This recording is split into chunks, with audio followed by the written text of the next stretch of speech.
السلام علیکم ویورز، میں ہوں شاکر سولنگی۔ ویورز، عمران خان اور اسحاق ڈار کے حوالے سے دو اہم خبریں شیئر کرتا چلوں کہ اسحاق ڈار کے وزیر خزانہ بننے سے پہلے ان کے ڈی سیٹ ہونے کا خطرہ پڑ گیا ہے، اور دوسرا عمران خان کی نااہلی سے متعلق خبر ہے۔ اسلام آباد ہائی کورٹ میں سماعت ہوئی ہے، ایک درخواست گئی ہے اسلام آباد ہائی کورٹ میں کہ عمران خان نے جب کاغذات نامزدگی جمع کرائے تھے تو اس میں غلط بیانی کی ہے، جھوٹ بولے ہیں اور حقائق چھپائے ہیں، اپنی بیٹی ٹیریان کا ذکر نہیں کیا، اور اس لیے وہ صادق اور امین نہیں رہے، آرٹیکل 62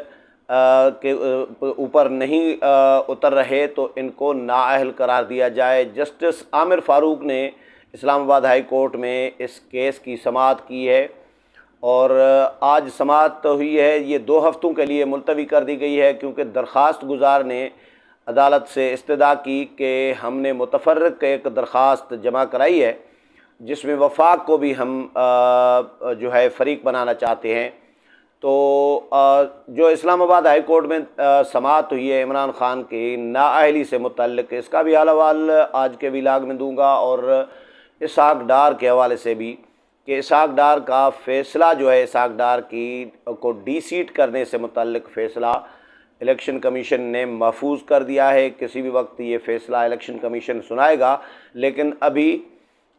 کیونکہ یہ معاملہ مجھے ایسا لگ رہا ہے کہ اسحاق ڈار پہ خطرات تو منڈلا رہے ہیں، لیکن سوال یہ پیدا ہوتا ہے کہ اسحاق ڈار کے وزیر خزانہ نامزد ہونے اور ان کی وطن واپسی کی خبریں آنے، یا احتساب عدالت نے ان کے جو دائمی وارنٹ گرفتاری جو معطل کیے،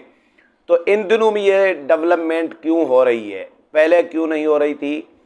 تو اسلام آباد احتساب عدالت نے ان کے دائمی وارنٹ گرفتاری معطل کیے، اور ان کو کہا کہ وہ 7 اکتوبر کو جو ہے عدالت کے سامنے پیش ہوں، تو ان کے دائمی وارنٹ گرفتاری کے منسوخی کا بعد میں ہم دیکھیں گے۔ تو اب اسحاق ڈار وطن واپسی کے لیے تیار ہیں۔ کل اسحاق ڈار کے حلف کی خبریں بھی چلی ہیں کہ آج وہ پہنچ جائیں گے اور کل حلف لیں گے بطور وزیر خزانہ، یا بطور سینیٹر وہ حلف لیں گے، لیکن الیکشن کمیشن میں آج سماعت ہوئی، اور الیکشن کمیشن میں اسحاق ڈار کے وکیل نے موقف یہ اپنایا کہ اگر 5 سال بھی کوئی ممبر حلف نہ اٹھائے تو بھی یہ نااہل نہیں ہو سکتا۔ یہ کیسے ہو سکتا ہے کہ 2 مہینے کا جو قانون بنایا گیا تھا، وہ بنایا گیا تھا ایک آرڈیننس کے تحت، پی ٹی آئی حکومت نے بنایا تھا، کہ کیونکہ اسحاق ڈار کو پی ٹی آئی حکومت نااہل کرانا چاہ رہی تھی، ڈی سیٹ کرانا چاہ رہی تھی، کہ حلف نہیں اٹھایا انہوں نے اور ان کو ڈی سیٹ کیا جائے تاکہ ہم اپنا کوئی سینیٹر جو ہے اسحاق ڈار کی جگہ پر لائیں۔ یہ پلان یہ تھا پی ٹی آئی کا، لیکن پی ٹی آئی اس میں کامیاب نہیں ہو سکی تھی، کیونکہ سپریم کورٹ میں معاملہ چلا گیا تھا اور سپریم کورٹ سے درخواست خارج ہو گئی تھی۔ الیکشن کمیشن نے اسحاق ڈار کی کامیابی کا نوٹیفیکیشن بھی معطل کیا تھا، لیکن جب سپریم کورٹ سے فیصلہ آ گیا، درخواست خارج ہو گئی، تو پھر وکیل نے آج الیکشن کمیشن میں یہ موقف اپنایا کہ الیکشن کمیشن کا جو معطل کیا ہوا 29 مارچ 2018 کو جو معطل کیا ہوا نوٹیفیکیشن تھا، وہ سپریم کورٹ سے درخواست خارج ہو جانے کے بعد وہ بحال ہو گیا ہے۔ الیکشن کمیشن کے ممبران نے پوچھا کہ انہوں نے حلف کیوں نہیں لیا، اور جس پر وکیل نے کہا کہ جب ان کے کامیابی کا نوٹیفیکیشن ہی معطل کیا گیا تھا تو وہ حلف کیسے اٹھا سکتے تھے۔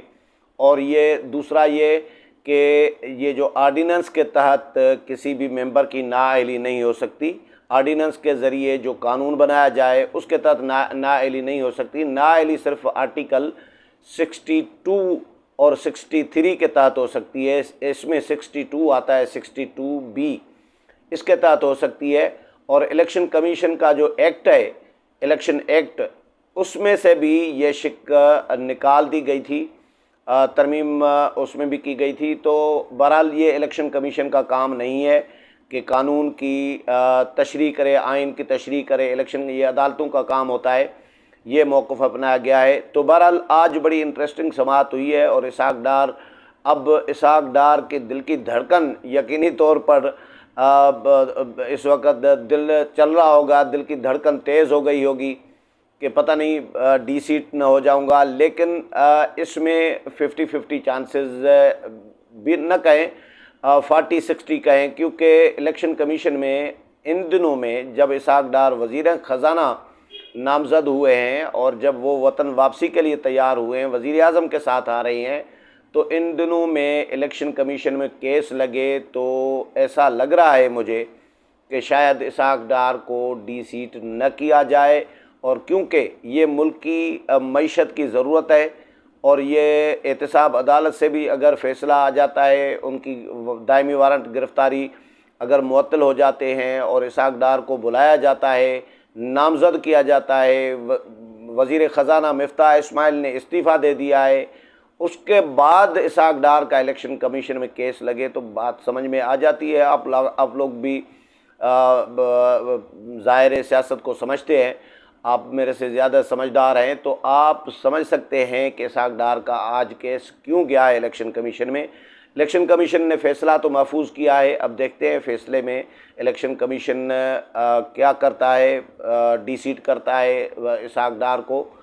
لیکن میرا خیال ہے جو قانون پی ٹی آئی نے بنایا تھا آرڈیننس کے ذریعے، 2 ماہ کے اندر اگر کوئی ممبر حلف نہ لے تو وہ نااہل ہو جائے گا یا ڈی سیٹ ہو جائے گا، نااہل نہیں بلکہ ڈی سیٹ ہو جائے گا،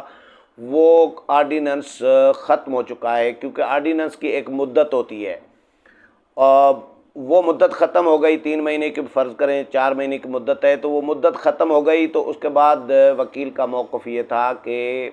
اب اسحاق ڈار پر وہ آرڈیننس نافذ نہیں ہوتا، لیکن پی ٹی آئی پراپرلی قانون سازی کرنے میں اس میں بھی ناکام رہی تھی، اور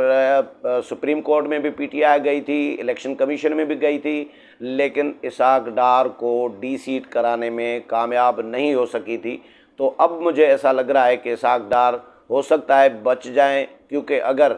یہ اوپر سطح کی گیم ہوتی ہے، اور اسحاق ڈار کو اگر وزیر خزانہ بنانا ہے، ملکی معیشت کی ضرورت ہے،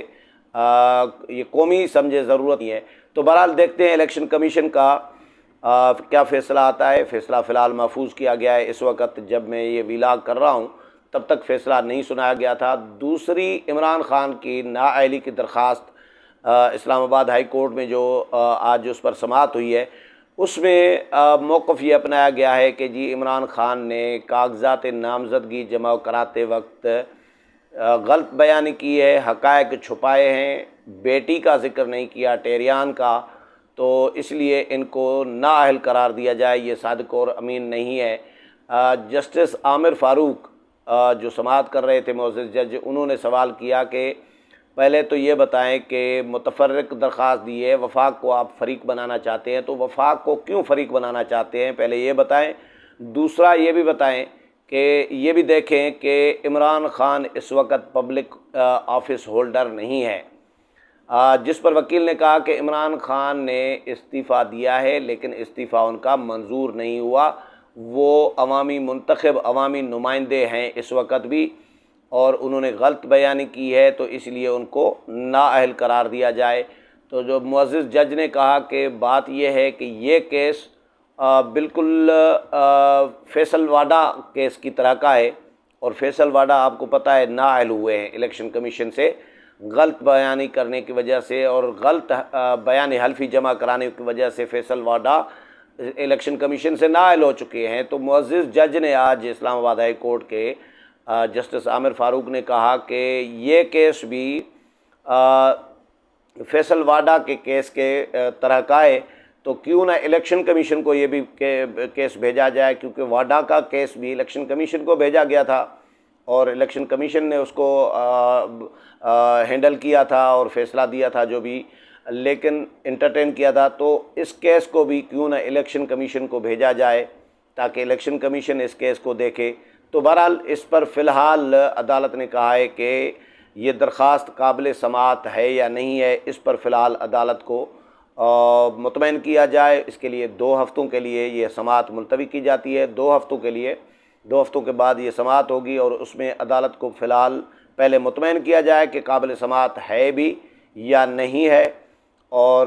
اس کے بعد پھر عدالت فیصلہ کرے گی۔ تو فیصل واڈا کا جو اشارہ دیا ہے عدالت نے، تو اس میں عمران خان کے خلاف پہلے ہی مختلف ریفرنس چل رہی ہیں۔ توشاخانہ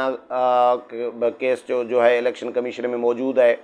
ریفرنس جو ہے کہ توشاخانہ میں عمران خان نے جو توشاخانہ کے تحائف ہیں وہ بیچے اور